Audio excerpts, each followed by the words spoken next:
Hello students, welcome to my channel. तो आज की वीडियो में बीए 5th सेमेस्टर सोशियोलॉजी के पेपर 1 का यूनिट नंबर 1 का पार्ट 3 है आज का वीडियो।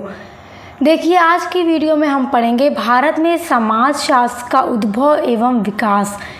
देखिए स्टूडेंट्स, यूनिट नंबर 1 में आपको यही पढ़ना है कि समाजशास्त्र का उद्भव किस तरह से हुआ, विकास कैसे हुआ समाजशास्त्र का। तो ऑलरेडी मैंने 2 वीडियोज़ अपलोड कर दी हैं जिसमें पूरा एकदम डिटेल में आपको समझा दिया है समाजशास्त्र का उद्भव कैसे हुआ, फ्रांस की क्रांति, औद्योगिक क्रांति, ज्ञानोदय काल का उस पर किस तरह प्रभाव पड़ा, और समाजशास्त्र के बारे में सारा कुछ आपको बता दिया। देखिए, ये भी आपके लिए एक महत्वपूर्ण टॉपिक है कि समाजशास्त्र का उद्भव जो है वो भारत में कैसे हुआ और उसका विकास भारत में किस तरह से हुआ। जब हम समाजशास्त्र के उद्भव को पढ़ रहे हैं तो कहीं ना कहीं हमारे लिए ये जानना भी ज़रूरी है कि भारत में समाजशास्त्र का उद्भव एवं विकास कैसे हुआ है।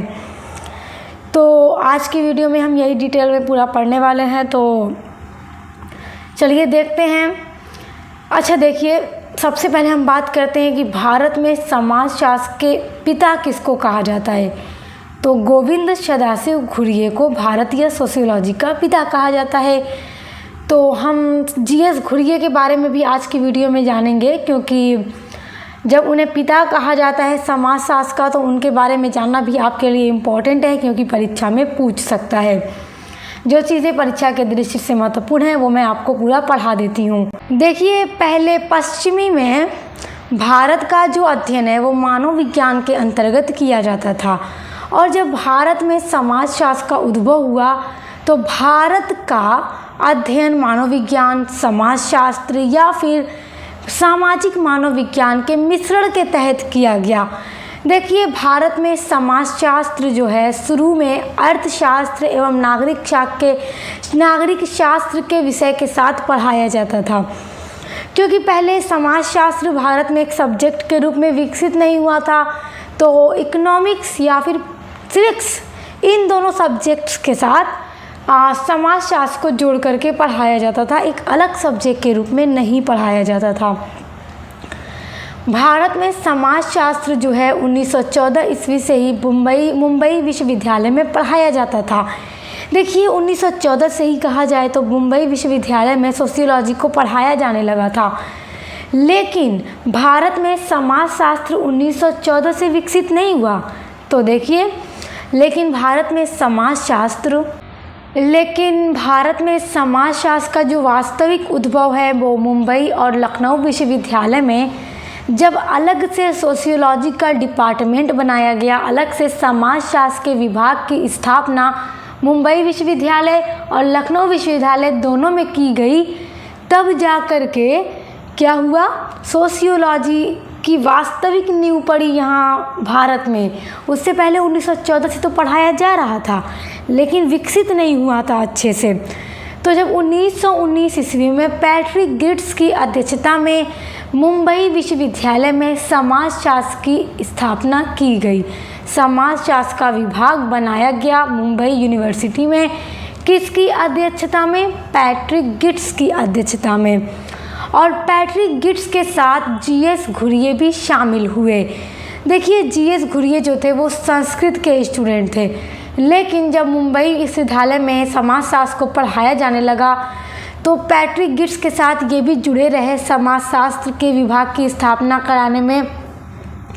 तो इनकी जो दिलचस्पी थी वो सोशियोलॉजी में जाग जाती है, तो ये भी इनके साथ जुड़े रहे। और फिर आज हम देखते हैं कि भारतीय समाजशास्त्र का पिता भी जीएस घुरिये को कहा जाता है, क्योंकि बाद में समाजशास्त्र को पूरे भारत में विकसित करने का जो काम किया वो जीएस घुरिये ने किया है।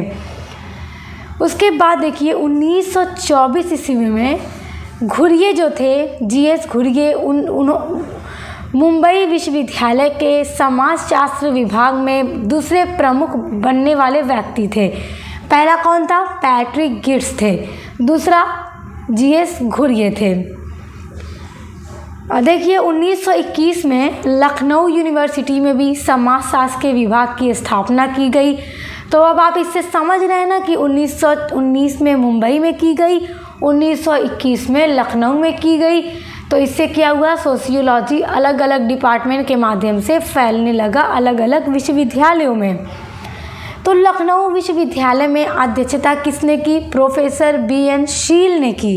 इन्हीं की अध्यक्षता में 1921 में लखनऊ विश्वविद्यालय में समाजशास्त्र का डिपार्टमेंट बनाया गया और उनके साथ राधा कमल मुखर्जी भी जुड़े रहे।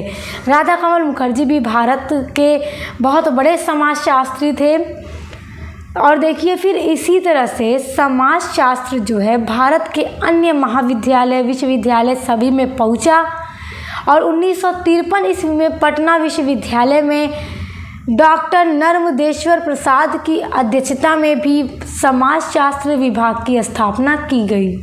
और देखिए 1919 में मुंबई विश्वविद्यालय में, 1921 में लखनऊ विश्वविद्यालय में और 1953 को पटना विश्वविद्यालय में क्या किया गया, समाजशास्त्र विभाग की स्थापना की गई। और इसी तरह से अलग अलग महाविद्यालय विश्वविद्यालय में सोशियोलॉजी पहुंचता चला गया और इसी तरह समाजशास्त्र एक विषय के रूप में पूरे भारत में पढ़ा जाने लगा, एक अलग सब्जेक्ट के रूप में।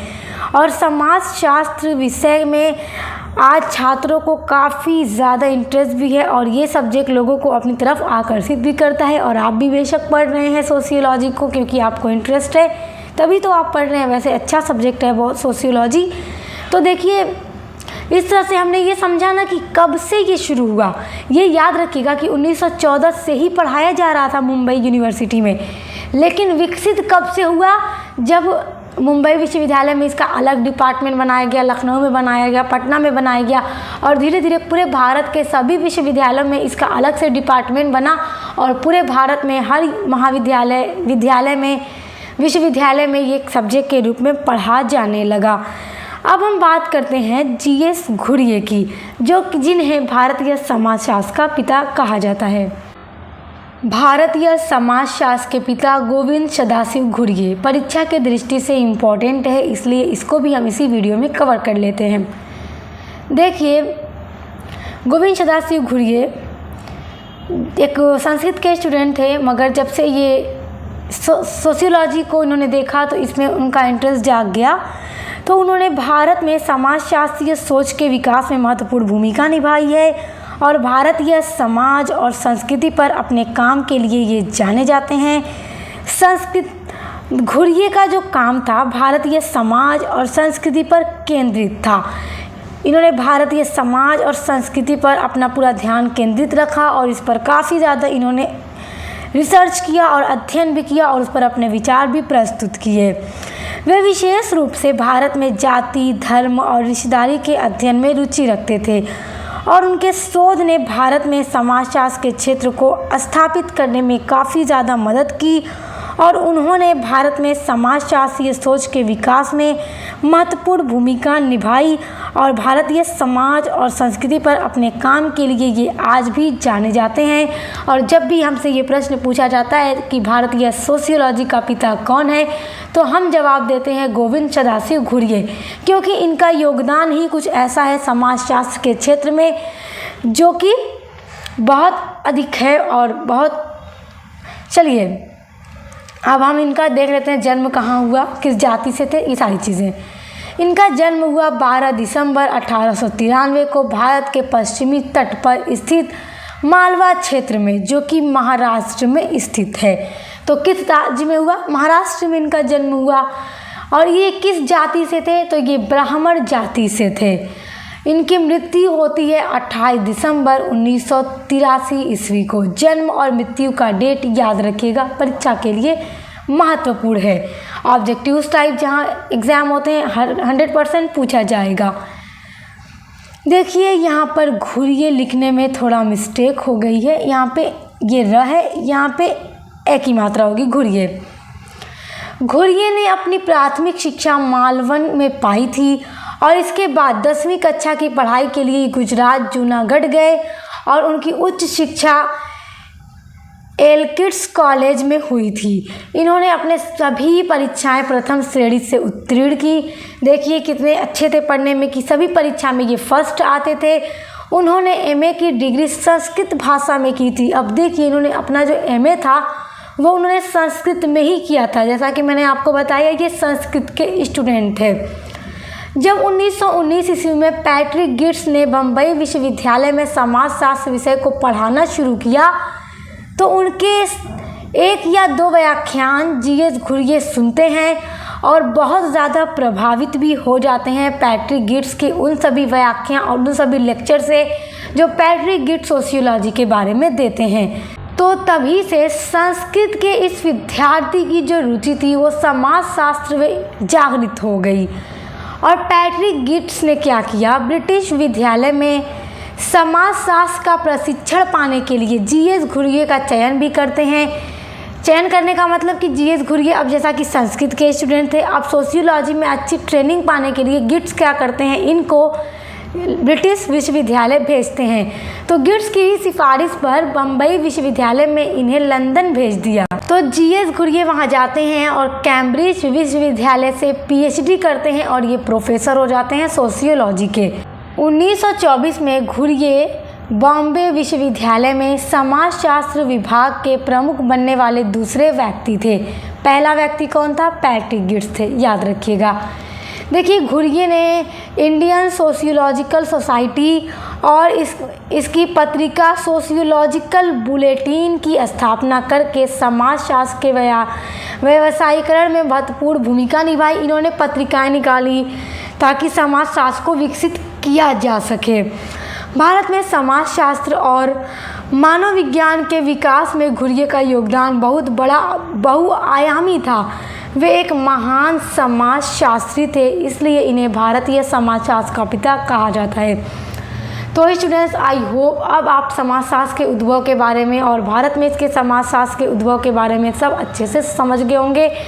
तो यूनिट नंबर 1 आपका 3 वीडियो में पूरा कंप्लीट हो गया है। इसके पहले की 2 वीडियोस आप देख लीजिएगा, इसी वीडियो के डिस्क्रिप्शन बॉक्स में आपको लिंक मिल जाएगी। उसके अलावा बीए 5th सेमेस्टर में English literature, Hindi, political science, history, कोई भी सब्जेक्ट आप पढ़ रहे हैं तो सभी की क्लासेस चैनल पे चल रही हैं, उनके लिए भी विजिट ज़रूर कीजिएगा। Best of luck. अब मिलते हैं नेक्स्ट वीडियो के साथ।